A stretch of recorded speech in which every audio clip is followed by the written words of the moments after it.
오늘 우리에게 주신 하나님의 말씀은 요한복음 21장 15절부터 17절까지의 말씀입니다. 신약성경 185면에 있는 요한복음 21장 15절부터 17절까지의 말씀을 저와 여러분이 합독하여 보도록 하겠습니다. 그들이 조반 먹은 후에 예수께서 시몬 베드로에게 이르시되 요한의 아들 시몬아, 내가 이 사람들보다 나를 더 사랑하느냐 하시니 이르되 주님, 그러하나이다. 내가 주님을 사랑하는 줄 주님께서 아시나이다.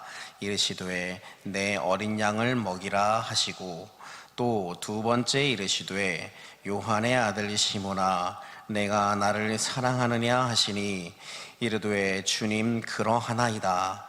내가 주님을 사랑하는 줄 주님께서 아시나이다. 이르시되 내 양을 치라 하시고 세 번째 이르시되 요한의 아들 시몬아, 내가 나를 사랑하느냐 하시니 주께서 세 번째 내가 나를 사랑하느냐 하심으로 베드로가 근심하여 이르되 주님, 모든 것을 아시오매 내가 주님을 사랑하는 줄을 주님께서 아시나이다. 예수께서 이르시되 내 양을 먹이라. 아멘. 할렐루야. 이 시간도 말씀을 통해 우리의 심령을 변화시켜 주실 주님을 사모하는 우리 모두가 되기를 예수님의 이름으로 축복합니다. 이 세상을 살아가는 사람들 중에 단 한 번의 실패도 없이 살아가는 사람이 과연 있을까요? 이 세상에 그 어떤 존재도 인생을 살아가는 동안 실패 없이 살아가는 존재는 없다라고 말할 수 있습니다. 사람은 실패를 거듭하면서 자신의 실수를 깨닫고 보다 성숙하게 또 보다 현명하게 일을 처리할 수 있게 됩니다. 그래서 어떻게 보면 인간 사회에서는 실패는 너무나 당연한 것이다 라고까지 말씀을 드릴 수가 있어요. 우리가 잘 아는 이 에디슨 같은 경우는 이 전구를 하나 발명하기 위해서 수천 번의 실패를 겪었다고 하죠. 하지만 그럼에도 불구하고 그것을 성공할 때까지 굴하지 않고 계속해서 도전함으로 말미암아 결국 인류의 위대한 발명품인 이 전구를 만들어낸 그런 것을 우리가 알고 있습니다. 자, 그런데 오늘을 살아가는 이 현대인들은 자신의 실패를 두려워하고 있어요. 남들보다 뒤처진다라고 생각하기 때문입니다. 경쟁에서, 이 무한 경쟁의 사회에서 도태된다 생각하기 때문이에요. 이렇게 실패를 거듭하면 나는 결국 그저 그런 별 볼 일 없는 인간이 돼버리고 만다. 아무런 영향력을 행사하지 못하는 인간이 된다. 후배들에게 역전당하고 만다. 그래서 어떻게든 자신이 실패하지 않도록, 돌아가는 일이 발생되지 않도록 수단과 방법을 아끼지 않습니다. 할 수 있는 모든 방법을 총동원하는 것이죠. 그런데 하나님이 우리 그리스도인들에게 주신 이 영적인 인사이트는 우리는 깨질 때 완전히 나 자신을 다 내려놓고 바싹 깨져야 된다라는 것입니다. 인생의 밑바닥에서 완전히 깨져서 하나님 외에는 다른 소망이 없을 때 하나님을 만나게 되는 것입니다. 그런데 많은 사람들이 그것을 막아요. 어떻게든 내 인생이 바닥에 떨어지지 않게 하려는 겁니다. 그것을 보고 나쁘다라고 표현하려고 하는 것이 아니라 내가 정말 힘이 들어 주저앉아 있을 때에는, 나의 힘으로 무언가를 할 수 없을 때에는 오히려 힘을 빼야 합니다. 떨어지지 않으려고 발버둥 치면 칠수록 내 힘만 소비되게 되는 겁니다. 나 자신을 완전히 내려놓을 때에 내 인생의 최저점에서 내가 다시 주님의 힘으로 다시 올라서길 원하시는 하나님을 만나게 되면 우리는 이전에 없었던 아버지의 비상하심을 경험하게 되는 우리 인생의 그러한 역사가 일어나게 될 것입니다. 우리가 그렇게 하나님의 힘으로 다시 비상하게 되면 그동안 나 자신을 주목하여 바라보았던 나의 시선이 나에게서 하나님으로 옮겨지게 됩니다. 하나님에게로 시선을 옮겨 주님을 주목하여 바라볼 때에 그때 우리는 전혀 다른 차원의 삶을 살게 되는 겁니다. 오늘 우리는 한 인물을 주목하여 바라보게 됩니다. 그의 이름은 우리가 너무나 잘 아는 베드로입니다. 이 베드로의 삶을 잠깐 이게 묵상을 해보면 그는 가정을 이룬 사람이었어요. 그리고 가장이었습니다. 마가복음 1장 말씀에 따르면 예수님께서 이 공생의 사역을 시작을 하실 때 베드로의 장모가 열병이 걸렸었는데 그 열병을 치유해 주신 것을 마가복음 1장에서 기록하고 있죠. 그리고 그는 가족의 생계를 위해서 갈릴리 호수에서 물고기 잡는 일을 하는 사람이었습니다. 늘 물고기를 만지고 그물을 손질하고 배에서 일을 하고 있었기 때문에 피부는 검게 그을렸고, 물론 그 지역에 사는 사람들이 다른 지역에 사는 사람보다 대체적으로 좀 피부가 검긴 합니다만은, 또 손은 굳은 살 투성이에 몸에서는 비린내가 떠나지 않는 그였지만 항상 그에는 매사에 자신이 있었고 그의 눈빛은 살아있었고 긍정적인 사람이었습니다. 그런데 그런 그에게 나사렛에서 온 청년 예수가 찾아와서 그물을 버려두고 나를 따라오라 라는 이 부르심에 그는 그물과 자신의 삶의 베이스였던 그물과 또는 가족들을 내버려두고 예수를 따라갔습니다.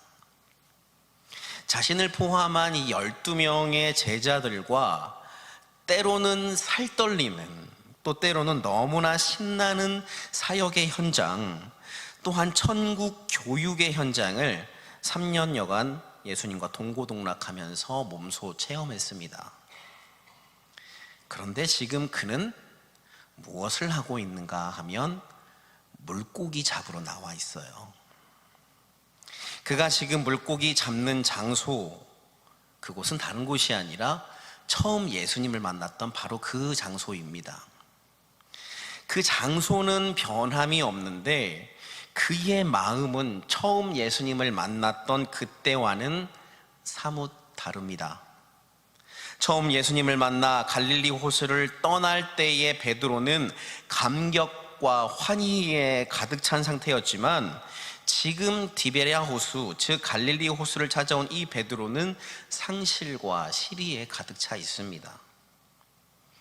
우리는 그런 베드로를 오늘 이 시간 마주하고 있어요.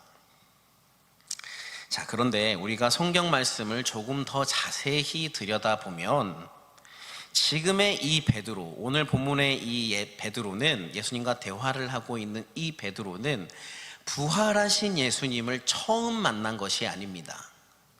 오늘 본문 21장인데 그 앞부분인 20장 말씀을 보게 되면 19절부터 23절 말씀에 부활하신 예수님께서 제자들에게 나타나신 내용이 기록이 되어 있어요.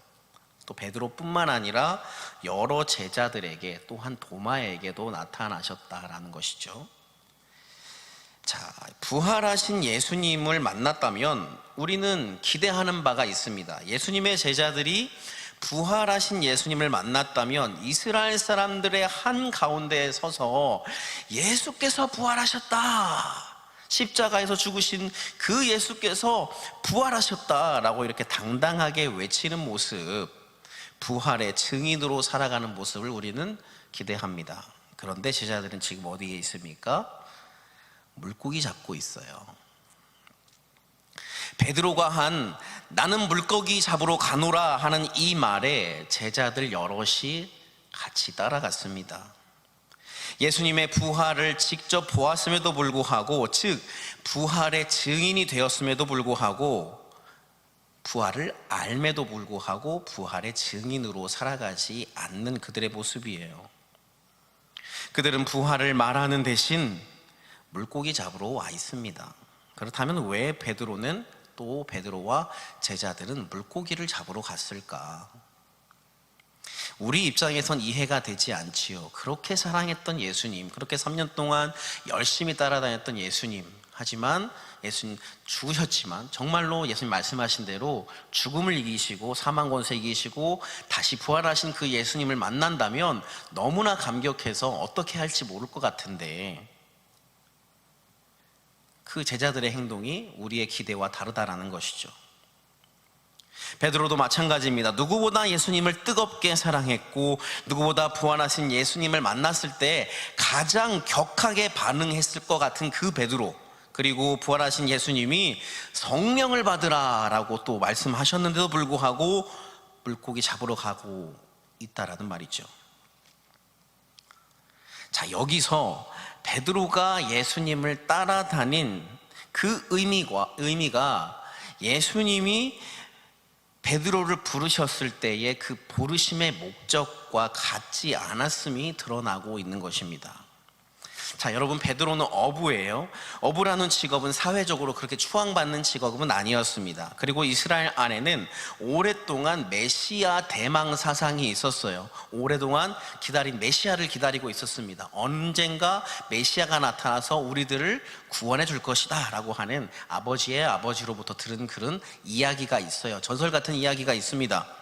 그런데 정말로 이 미가서의 약속대로 메시아가 나타나셨고, 그 메시아가 베드로 자신과 제자들을 불러주셨고, 놀라운 기적들을 날이면 날마다 보여주셨고, 많은 유대인에게 환호를 받으셨고, 예루살렘 성에 입성하셨고, 그런 예루살렘에 입성한 예수님을 보고 사람들은 호산나 찬송하리로다, 주의 이름으로 오시는 이 곧 이스라엘의 왕이시여 라고 외쳤어요.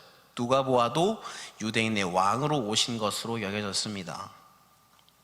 그래서 이제 이 로마의 속박으로부터 벗어나 자유 이스라엘을 건설하게 될 것으로 여겼고, 베드로 자신과 11명의 제자들은 그 나라에서 나도 한 자리 차지하게 될 것으로 생각하고 있었어요. 이에 대한 증거가 이 세베대의 아들인 야고보와 요한이 예수님께 자리를 요구한 것을 우리가 알고 있지 않습니까? 또 그렇게 자리를 요구한 세베대의 아들인 야고보와 요한에게 나머지 이 10명의 제자들이 화를 내었다라고 마가복음은 증언하고 있습니다.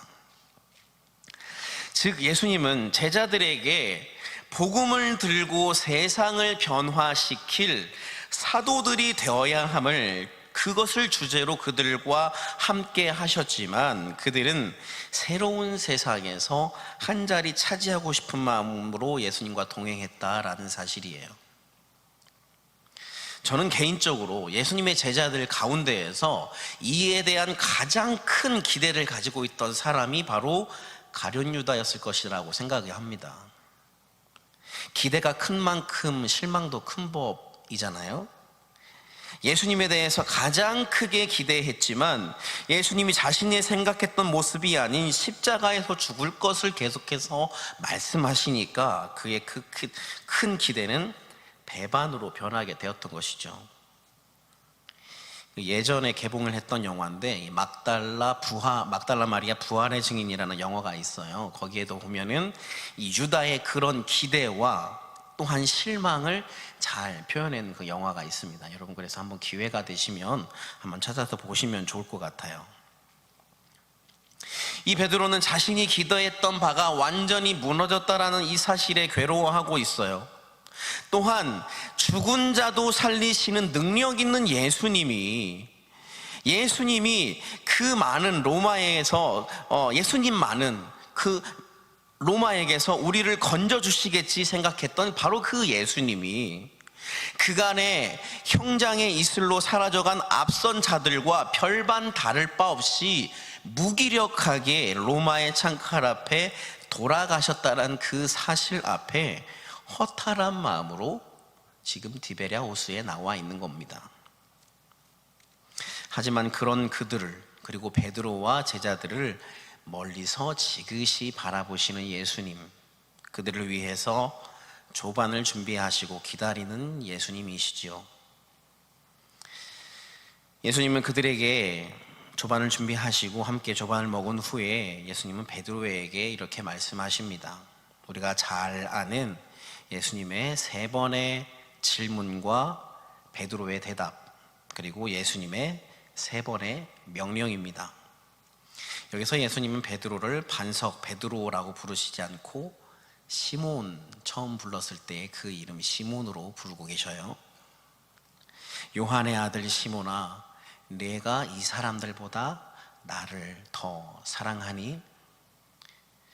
주님, 그렇습니다. 내가 주님을 사랑하는 줄 주께서 아십니다. 내 어린 양을 먹이려무나.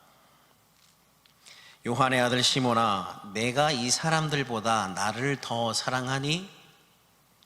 주님, 그렇습니다. 내가 주님을 사랑하는 줄 주께서 아십니다. 내 어린 양을 치라. 요한의 아들 시몬아, 내가 이 사람들보다 나를 더 사랑하니? 주님, 모든 것을 아시니 내가 주님을 사랑하는 것 또한 주님께서 아십니다. 내 어린 양을 먹이려무나. 예수님과 베드로의 대화죠. 예수님은 베드로에게 같은 질문을 3번이나 던지고 계셔요. 왜 그러셨을까요? 예수님은 베드로를 너무나 잘 아시죠. 그의 마음의 상태를 정확하게 알고 계셔요. 이대로 두면 그는 회복될 수 없다는 것을 너무나 잘 알고 계십니다. 그래서 그를 다시 회복시켜서 복음을 위한 거룩한 사도로 세우시기 위해서 그에게 말씀하고 계시다라는 거예요. 여기서 우리는 예수님께서 말씀하신 내가 나를 사랑하느냐라고 할 때 그 질문에 이 사랑이라는 단어를 조금 살펴볼 필요가 있습니다. 예수님이 내가 나를 사랑하느냐라고 하셨을 때 그 질문 속에 있는 이 사랑이라는 단어와 베드로가 대답한 주님, 내가 주님을 사랑하는 줄 주님께서 아십니다라고 대답한 이 문장 안에 있는 이 사랑이라는 단어가 서로 다른 단어라는 사실이에요. 원어에 따르면 예수님이 말씀하신 사랑은 아가페 사랑이고 베드로가 대답한 사랑은 필레오 사랑입니다. 즉 예수님이 말씀하신 사랑은 모든 것을 주고 모든 것을 헌신하는 무조건적인 사랑인데 베드로가 대답한 사랑은 인간적인 사랑이다라는 겁니다. 예수님의 아가페 사랑에 차마 아가페로 대답하지 못하고 필레오로 대답하고 있는 베드로예요. 주님은 베드로에게 내가 나를 아가페 하느냐라고 물으셨지만 제가 어찌 주님처럼 아가페 할 수 있겠습니까? 나는 인간적인 사랑 필레오 할 수밖에 없는 그런 존재입니다 라고 고백하고 있는 거예요. 그래서 예수님께서는 총 3번의 질문 가운데 앞에 2번은 아가페로 질문을 하시지만 원어에 따르면 맨 마지막 3번째 질문에는 필레오로 질문하신다라는 것입니다. 그리고서 내 양을 먹이라 라고 말씀하세요. 자신의 부족함을 깨닫고 겸손하게 주님, 제가 주님, 비록 주님처럼 아가페 할 수 있는 존재는 아니지만 모든 조건을 따지지 않고 무조건적인 헌신적인 사랑을 할 수 있는 존재는 아니지만 내가 주님을 필레오 합니다. 제가 필레오 할 수밖에 없는 존재라는 것을 주님이 아십니다 라고 겸손히 대답했을 때에 예수님은 예수님의 양을 먹이라 라고 말씀하시는 겁니다. 2번째 표현에는 내 양을 치라 라고 말씀하셔서 조금 다르게 말씀하시고 있지만 다 목양의 성격을 지닌 예수님의 말씀이다라는 거예요. 과거 강력한 자기 인정과 자기 증명에 빠져있던 베드로에게는 하시지 않았던 그 말씀, 그러나 이제 자신의 부족함을 깨닫고 나서 하는 이 진실된 고백을 하고 나서 듣고 나서 주님은 목양의 사명을 베드로에게 맡겨주시는 겁니다. 드디어 베드로는 예수님이 부르심에 예수님의 그 부르심에 합당한 자가 되었습니다. 예수님께서 주신 사명을 온전히 전할 수 있는 참 제자로 변모하게 되었어요. 그는 이제 더 이상 다혈질의 시몬이 아닙니다. 이제 더 이상 한 자리 차지해볼까 그런 마음으로 예수님과 동상이몽하고 있는 시몬이 아닙니다. 예수님께서 너를 장차 게바 베드로라 하리라 하신 그 명령에 합당한 모습을 갖추게 되었어요. 3년 동안 예수님을 따라다닌 시몬, 예수님의 놀라운 기적과 천국에 대한 가르침을 듣고 배운 시몬, 하지만 마음속으로 예수님을 유대인에게 자유를 선사할 정치적 혁명가로 생각했던 시몬, 하지만 예수님의 죽음 앞에 저주까지 하며 예수님을 모른다고 부인했던 시몬, 그리고 실의에 빠져 있었던 시몬. 그는 예수님으로부터 너를 장차 게바라고 부를 거야 라는 그 부르심으로 예수님을 따라다녔지만, 베드로, 이 반석의 모습을 온전히 갖추지 못한 그의 모습이었지만, 이제 그는 반석으로서 예수님의 사명을 감당하는 자가 되고 있습니다. 그는 복음을 전하다가 거꾸로 십자가에 못 박혀서 순교당하기까지 예수님의 절대 제자로 살아갔어요. 당시 로마에서 이 십자가형을 당하는 사람은 사형 선고를 집행하는 사람들에게 옷이 입혀지고 십자가의 이 가로 부분 있지 않습니까? 거기에 이 양팔이 묶인 채로 지정된 장소까지 그 십자가를 지고 가야 했습니다. 실제로 신학자 오리게네스라는 사람과 역사가 요세푸스는 베드로가 로마에 들어가서 복음을 전하다가 주후 64년경 네로 황제 박해 때에 거꾸로 십자가에 못 박혀 순교했다라고 증언합니다. 사랑하는 여러분, 베드로는 예수님을 배반하고 예수님의 죽음 앞에 괴로워하며 실패의 지경에 이르렀던 사람입니다. 그러나 예수님은 그런 그를 다시 만나주셨고, 그가 복음을 위한 위대한 사도로서 살아가도록 그를 회복시켜 주셨어요. 오늘을 살아가는 우리에게도 주님께서 맡겨주신 우리 각자의 사명이 있습니다. 주님은 오늘 내게 피로 사신 영혼들, 또한 주님의 몸인 교회를 우리에게 부탁하고 계십니다. 우리가 물고기 잡는 삶으로 안주하며 살아가는 것이 아닌 그 누구보다 가치 있고 영광스러운 삶을 살도록 우리가 복음에 협착한 길을 묵묵히 걸어가기를 원하고 계셔요. 그래서 내 삶이 실패의 지경에 이르렀을 때, 내가 시리에 빠져 있을 때, 낙담하여 있을 때에 우리를 다시 일으켜 세워주시는 분임을 믿으시기 바랍니다. 우리는 지금껏 수도 없이 많이 넘어지고 또 절망 가운데 빠지곤 했습니다. 그러나 그때마다 우리 주님 예수 그리스도께서 다시 나에게 찾아와 주셔서 힘을 주셨지요. 사랑하는 아들아, 사랑하는 딸아, 나를 위해 더 한 번 더 힘내주지 않겠니? 저 죽어가는 영혼을 위해서 애써주지 않겠니? 세상 모든 사람들이 그들을 포기한다고 해도 나는 그들을 포기할 수 없단다. 나의 손과 발이 되어서 저들을 내게로 인도해 주지 않겠니? 말씀하십니다. 내가 주님의 베풀어 주신 그 사랑 때문에 결코 주님을 떠날 수 없는 것처럼 그 사랑을 잘 전달하는 사랑의 전달자, 복음의 전달자, 부활의 전달자로 우리는 살아가야 할 줄 믿습니다.